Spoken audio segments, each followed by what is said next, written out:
Assalamualaikum warahmatullahi wabarakatuh. Selamat pagi, salam jumpa. Kita akan kembali bertemu pada mata kuliah Knowledge Management System. Adapun topik pada pertemuan kali ini adalah System Testing and Deployment atau pengujian sistem dan penerapan KMS. Masih bersama saya Leon Andretti Abdul. Assalamualaikum warahmatullahi wabarakatuh. Selamat siang, salam sehat dan sejahtera buat kita semua.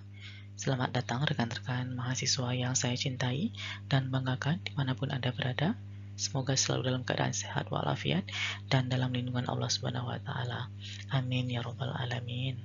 Perkenalkan, saya Leon Andretti Abdillah, saat ini sebagai Associate Professor Computer Science and Information System, kemudian Asesor BKD, Editor Journal and Conference, Reviewer Ditjen di Tiristek, kemudian penghapus jumlah mata kuliah seperti ACI, KMS, CRM, dan lain sebagainya, mentor di Pablo New Zealand, serta Unpad Indonesia, Consultant Academic Research and Community, serta Koordinator Enterprise System Research Group. Sebelum kita masuk ke inti materi, ada baiknya kita review terlebih dahulu sejumlah materi yang telah dipelajari pada pertemuan sebelumnya. Yang pertama yaitu Knowledge Management System Life Cycle atau siklus hidup sistem pengelolaan pengetahuan, kemudian Knowledge Codification atau kodifikasi pengetahuan.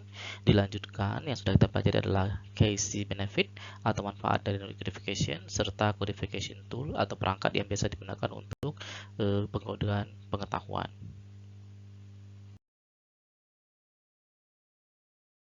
Knowledge Management System Life Cycle. Menurut Awad dan Ghaziri pada tahun 2007, siklus hidup Knowledge Management System itu ada 8 fase ya. Dimulai dari evaluating existing infrastructures atau mengevaluasi infrastruktur yang ada, dilanjutkan dengan form DKM team atau membentuk tim knowledge management. Setelah itu knowledge capture atau penangkapan pengetahuan, dilanjutkan dengan design knowledge management blueprint atau merancang blueprint dari knowledge management. Seterusnya adalah verify and validate DKM system atau proses verifikasi dan validasi dari sistem knowledge management.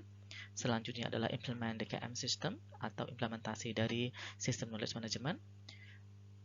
Setelah itu diteruskan dengan manage change and reward structures atau mengelola perubahan serta struktur reward, dan ditutup dengan post system evaluation.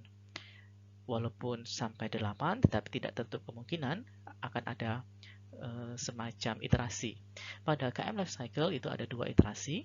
Iterasi yang pertama itu terjadi pada iterative rapid prototyping yang melibatkan 2 fase keempat dan kelima, yaitu pada design KM blueprint dan verify and validate di KM system.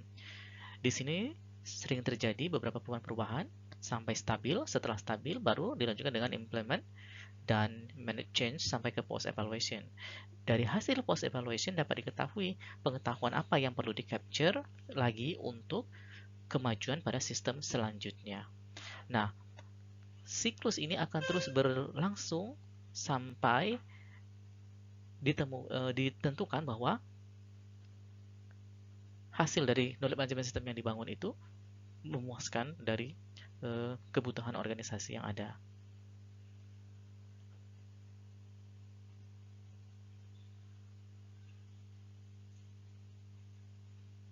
Pada minggu lalu kita sudah mempelajari knowledge codification. Knowledge codification itu merupakan proses converting tacit knowledge into explicit usable form, atau kita mengkonversi knowledge yang masih bersifat tacit menjadi bentuk eksplisit yang dapat digunakan. Yang kedua, bisa saja converting undocumented information into documented information, atau mengkonversi informasi atau pengetahuan yang belum terdokumentasi menjadi yang terdokumentasi. Yang ketiga, bisa juga representing and organizing knowledge before it is accessed.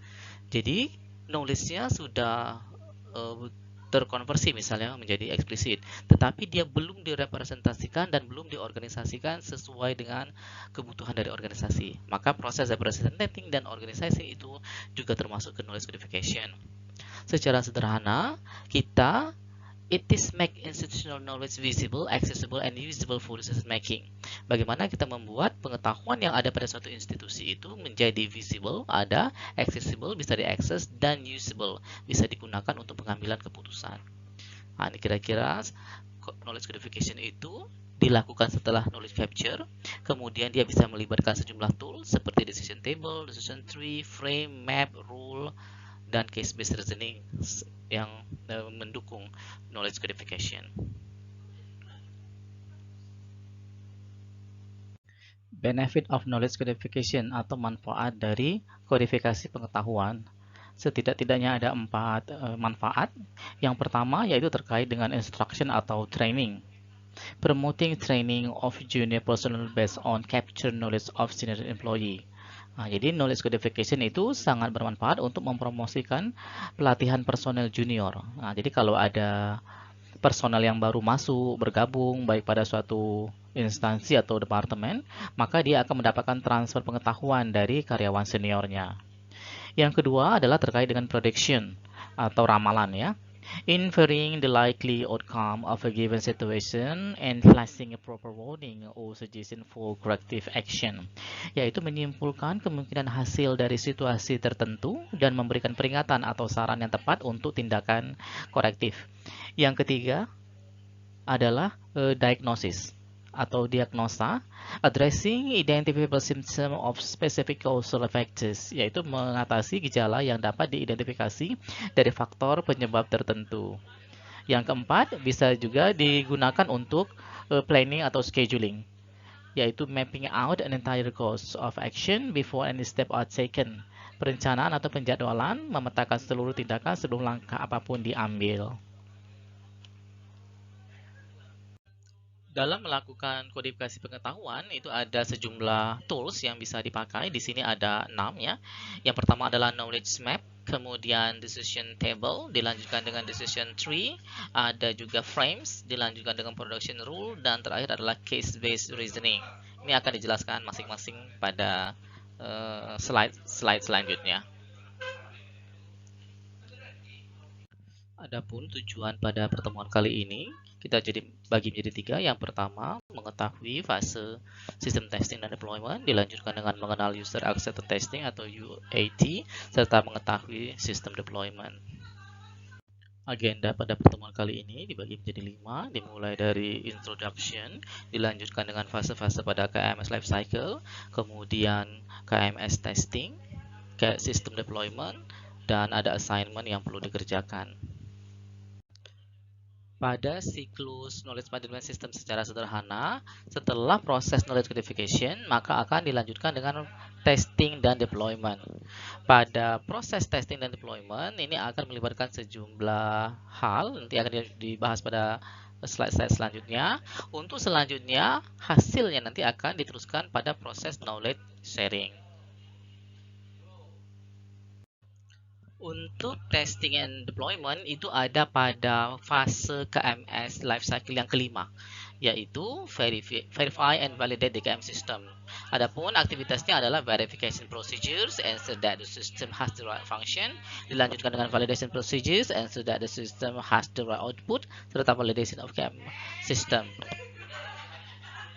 Sedangkan untuk deployment itu ada pada KMS lifecycle fase ke-6, yaitu implement the KMS system. Isinya dapat berupa converting a new KMS system into actual operation. Ini melibatkan konversi dari data atau file, juga bisa melibatkan user training, serta ada proses quality assurance ya, yang memeriksa reasoning errors, ambiguity, incompleteness, serta false representation. Quality assurance atau jaminan mutu. Jadi, agar knowledge management system dikembangkan itu berkualitas, perlu diperhatikan sejumlah hal. Knowledge management system should meet expectation of members represented in the KM team.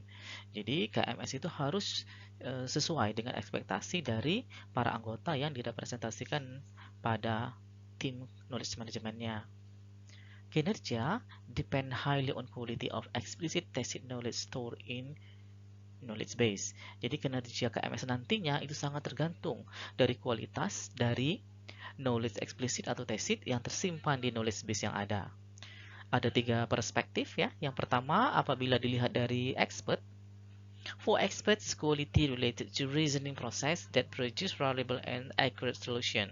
Bagi expert, kualitas itu sangat berkaitan dengan proses penalaran ya, yang menghasilkan solusi yang reliable dan accurate. Jadi garis bawahnya adalah reasoning prosesnya ya, proses penalarannya. Sedangkan bagi pengguna, quality relates to system easy of use and efficiency. Jadi bagi pengguna, yang namanya berkualitas itu berhubungan dengan kemudahan penggunaan sistem dan juga seberapa efisien sistem itu membantu mereka dalam mengerjakan tugas-tugas hariannya ya. Sedangkan bagi pihak knowledge developer, quality relate to how valid the knowledge sources are and how well they are codified into knowledge base. Sedangkan bagi pengembang pengetahuan, kualitas itu terkait dengan seberapa valid sumber pengetahuan yang akan diproses menjadi KMS ya, dan seberapa baik pengetahuan itu dikodifikasi menjadi knowledge base. Nah, jadi ini hal-hal yang perlu diperhatikan, bahwa quality assurance itu sangat penting, tidak hanya bagi tim, tetapi juga bagi expert, bagi user, bahkan juga bagi knowledge developer.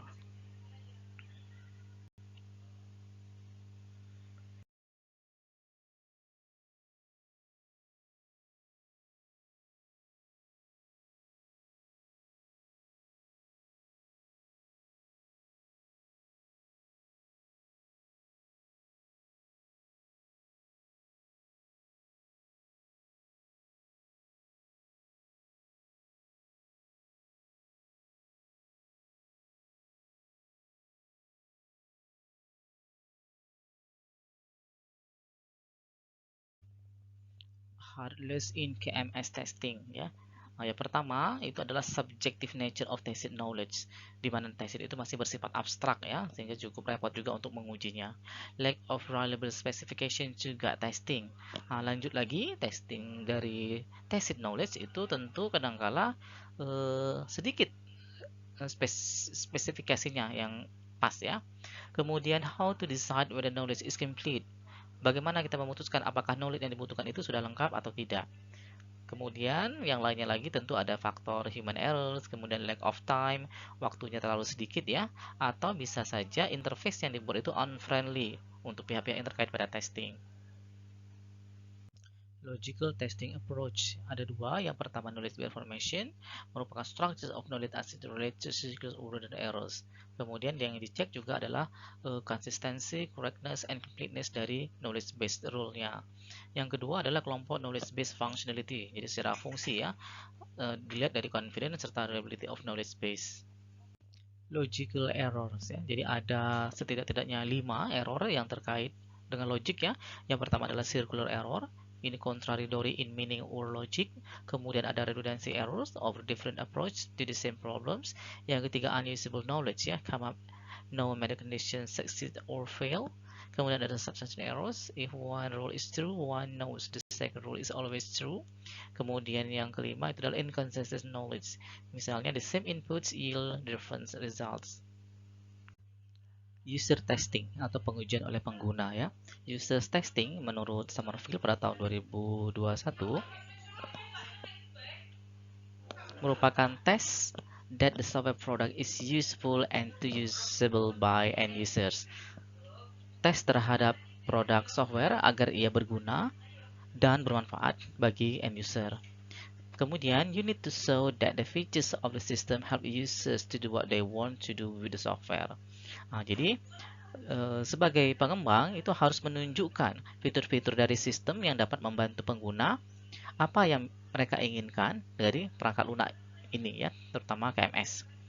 You should also show that users understand how to access the software features and can use these features effectively. Pengembang juga harus mampu menunjukkan bagaimana pengguna mengerti cara mengakses dari fitur-fitur perangkat lunak KMS ini dan bisa menggunakan fitur-fitur tersebut secara efektif. Selanjutnya baru nanti masuk ke user acceptance testing yang lebih spesifik lagi ya.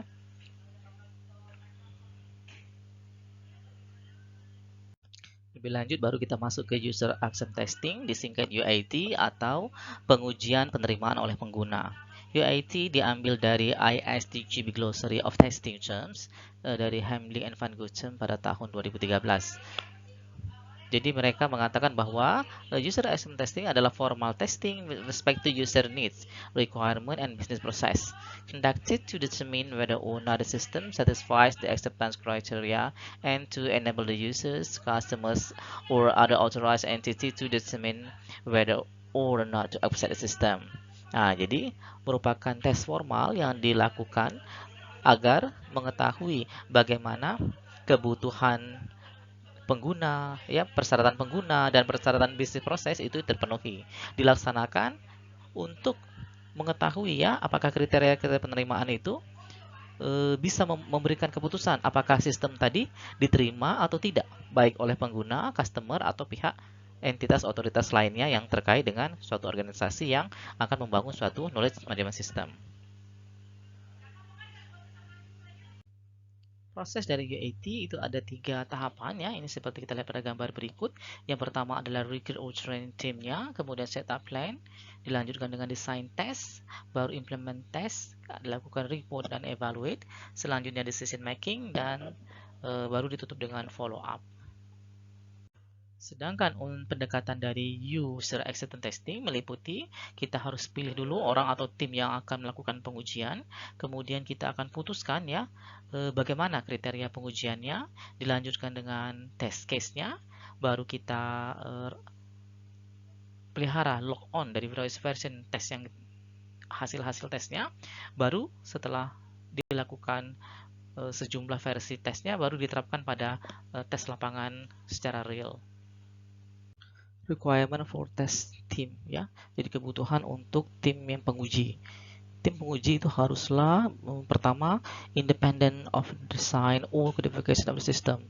Jadi dia independen dari fase perancangan maupun kodifikasi. Memang tim yang tersendiri.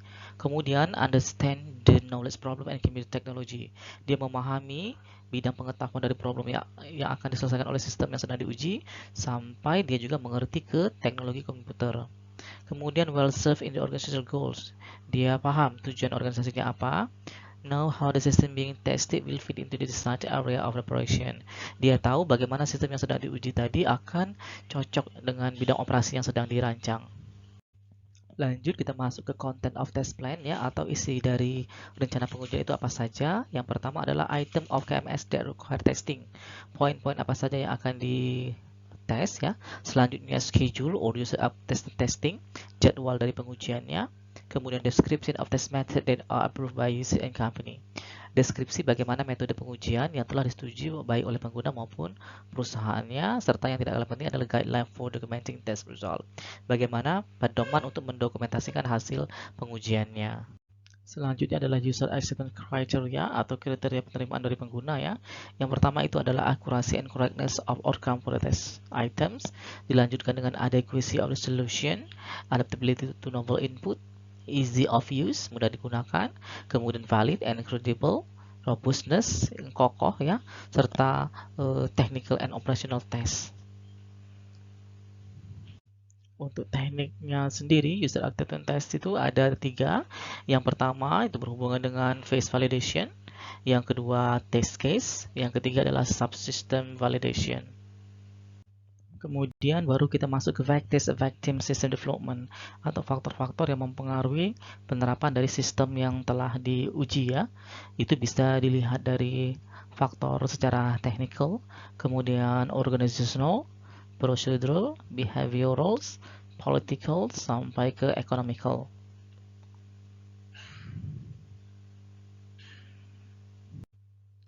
Langkah-langkah pada KMS deployment itu terbagi menjadi 2. Yang pertama itu adalah transfer of KMS from knowledge developer to the organization operating unit.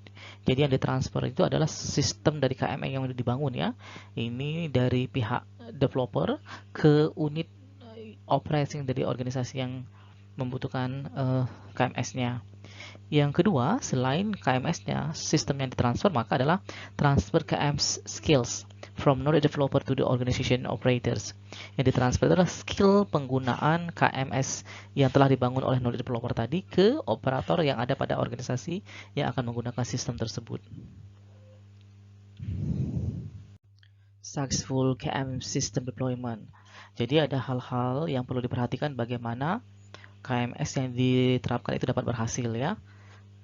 Jadi yang pertama yang perlu diperhatikan adalah user has prior experience with Cambridge application.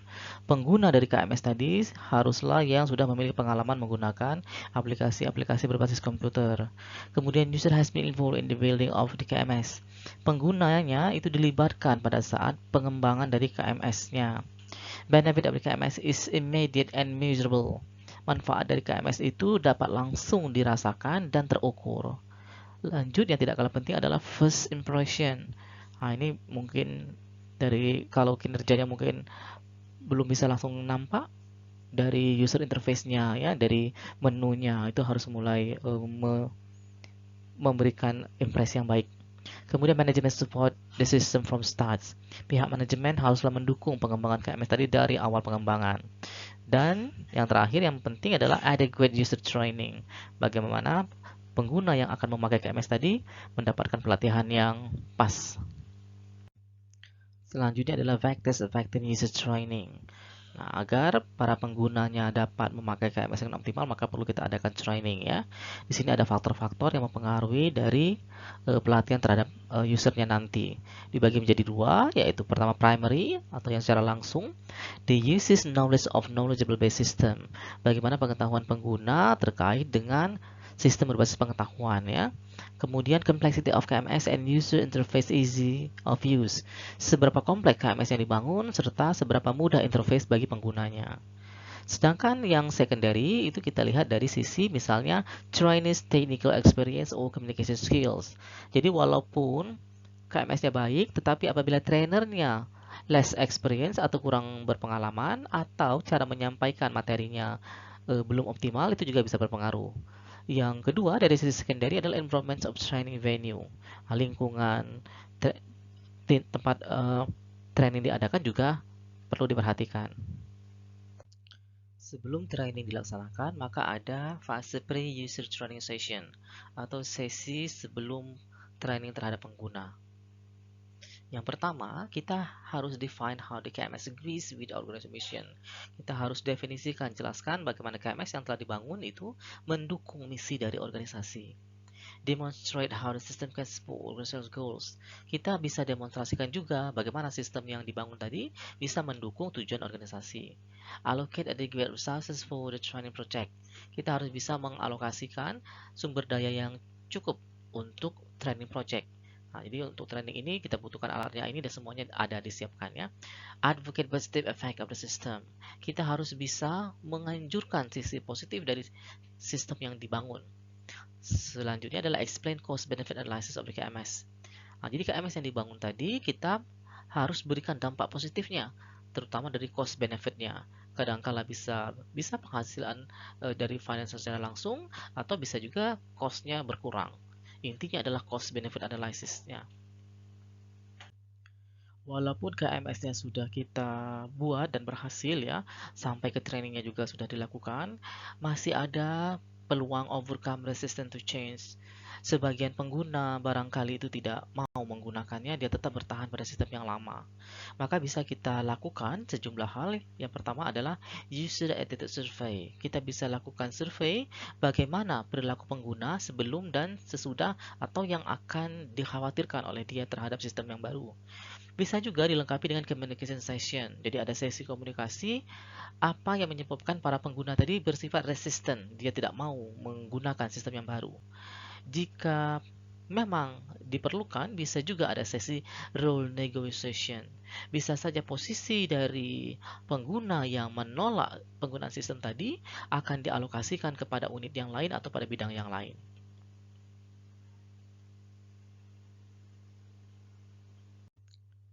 Setelah beberapa waktu sistem diterapkan, maka ada fase post implementation review atau kita akan tinjau pasca penerapan dari sistem ya. Yang pertama yang dilihat itu adalah how KMS has changed accuracy or timeliness of the system making. Bagaimana KMS yang dibuat tadi mempengaruhi tingkat akurasi dan ketepatan waktu dari pengambilan keputusan. Jadi harusnya lebih tepat dan lebih cepat kecenderungannya ya, lebih baik. Selanjutnya adalah how KMS has affected attitude of end users. Bagaimana perilaku end user setelah menggunakan sistem, itu juga dilihat. Selanjutnya adalah whether the system has caused constructive organizational change. Apakah KMS yang dibangun tadi telah menyebabkan perubahan yang bersifat konstruktif membangun bagi organisasi. Dan yang tidak kalah pentingnya adalah whether the system has benefit the operational cost, ya. Bagaimana KMS yang dibuat itu memberikan manfaat terutama pada biaya operasinya, ya. Jadi biaya operasinya cenderung bisa lebih hemat gitu, ya.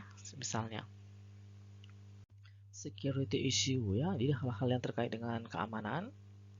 The new system to provide password or protocol protection.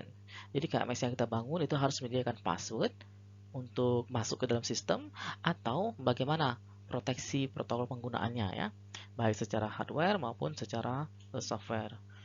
Kemudian security procedures should be consistently observed. Nah, bagaimana prosedur-prosedur pengamanan tadi secara konsisten diamati, ya, di mana celah-celah yang berisiko maka itu harus segera di-upgrade. Kemudian access should be restricted regarding update of the knowledge base. Akses harus sangat-sangat terbatas terkait dengan update knowledge base.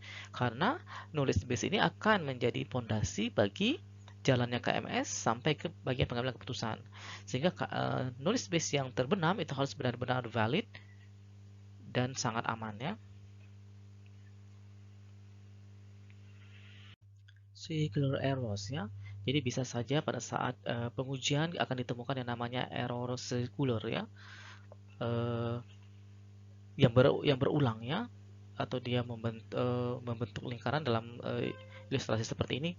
Pada aturan pertama misalnya, if John and Rob are owners of company A, then John and Rob own the same company. Itu aturan pertama. Nah, ternyata ada aturan kedua, if John and Rob own the same company, then John and Rob are co-owners. Jadi ini bolak-balik aja. Nah, seperti ini harus dihindari, gitu ya. Bahwa rule itu tidak boleh berdampak sama atau dia circular, tidak boleh, ya. Error selanjutnya yang sering terjadi itu adalah redundancy errors, ya. Jadi ada error yang terkait dengan pengulangan. Walaupun ini secara logik, ya. Kita lihat misalnya pada aturan pertama, if salary lebih dari $50.000 or home setara dengan $100.000, then loan-nya yes. Jadi pada saat pengajuan pinjaman, kalau dia memiliki gaji sekitar $50 atau memiliki rumah seharga $100.000, maka kita setujui pinjamannya. Ada lagi aturan kedua, if salary lebih dari $60.000, then loan yes. Nah, perhatikan, aturan pertama lebih dari $50.000, aturan kedua salary lebih dari $60.000. Artinya, ada antara $51.000 sampai $59.000, bahkan sampai $60.000 itu mengalami redundansi. Harusnya kalau ada salary lebih dari $50.000, bisa kita batasi, misalnya $50.000 sampai $60.000. Maka aturan selanjutnya barulah kita buat misalnya 61.000 dan seterusnya, ya. Jadi ada angka yang jelas pembedanya. Jangan yang redundant seperti ini. Kemudian ada juga unusable knowledge, ya, atau knowledge yang tidak berguna. Misalnya, if humidity is 5% and heavy rain, yes, then do some action. Nah, jadi aturan itu harus bisa yang berguna, bermanfaat, yang bisa diambil keputusannya. Kemudian ada lagi subsumption errors, ya. Nah, ini misalnya ada satu aturan, if A and B, then D. Jadi kalau A dan B terpenuhi, maka kerjakan D katanya, ya. Tetapi ada aturan lagi yang kedua, if A and B and C, then D. Kalau ada A sama dengan B dan sama dengan C, kerjakan D. Nah, hal ini tidak boleh, ya. Bagaimana dua kondisi itu mengerjakan hal yang sama? Jadi harusnya pada rule kedua, if A and B and C, then E. Ya, harusnya dia adalah A, ya. Jadi bukannya mengerjakan hal yang sama, tapi harus yang berbeda. Oke, sampai juga pada conclusion atau simpulan, ya. KMS testing and deployment phase in KML cycle itu ada pada fase kelima dan keenam, terdiri dari verify and validate KMS system serta implement the KMS system. Selanjutnya untuk testing dia akan melibatkan logical testing dan user acceptance testing, sedangkan pada deployment itu akan melibatkan transfer of KMS system serta skill dari penggunaan KMS-nya. Oke, kita sampai pada assignment atau penugasan, ya. Pada assignment kali ini Anda diminta untuk membrowse user acceptance testing questionnaire, ya. dilengkapi dengan gambar, kemudian cantumkan sumbernya di referensi atau daftar pustaka. Setelah itu kalian simpan assignment tersebut di Word dengan kode KMS, kemudian tahun ajaran, semesternya, nama kelas, dalam kurung UAG ya, group name-nya apa. Seperti biasa, store di Dropbox dan paste URL dari Dropbox tersebut ke dalam submit URL yang ada di e-learning atau di grup kita. Berikut merupakan referensi yang terpakai pada pertemuan kali ini.